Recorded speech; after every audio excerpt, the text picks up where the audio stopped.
Tinatayang 3 milyong pisong halaga ng shabu ang nakumpiska mula sa 3 high-value individual matapos ang kinisang buy-bust operation sa Binangonan, Rizal.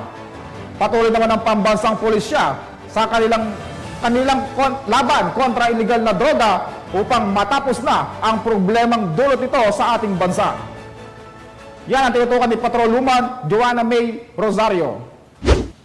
Arestado ang 3 high-value individual sa kinasang buy-bust operation ng mga tauhan ng Binangonan Municipal Police Station sa pakikipagtulungan ng PDEA 4A sa Binangonan, Rizal nito lamang Mayo 31, 2024. Kinilala ni Police Lieutenant Colonel Evangeline P. Santos, hepe ng Binangonan Municipal Police Station, ang mga sospek na sina alias Abul, 35 taong gulang, kasalukuyang naninirahan sa Dasmariñas City, Cavite.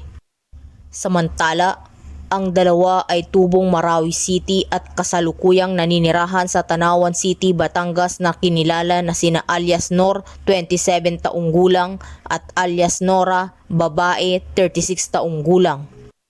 Nakumpiska ang tinatayang halos 3 milyong halaga ng hinihinalang shabu na tumitimbang ng mahigit kumulang 502.3 gramo.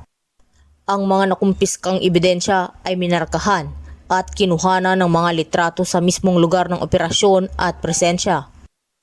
Dinala ang mga ito sa Rizal Forensic Forensic Unit para sa tamang disposisyon at dokumentasyon.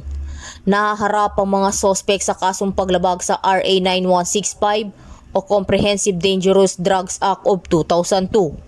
Pinuri ni Police Colonel Felipe B. Margon ang matagumpay na paglaban ng mga kapulisan sa lahat ng uri ng kriminalidad at patuloy naman ang kapulisan ng Rizal sa pagsagawa ng operasyon upang makamtan ang bagong Pilipinas na ligtas ang bawat mamamayan.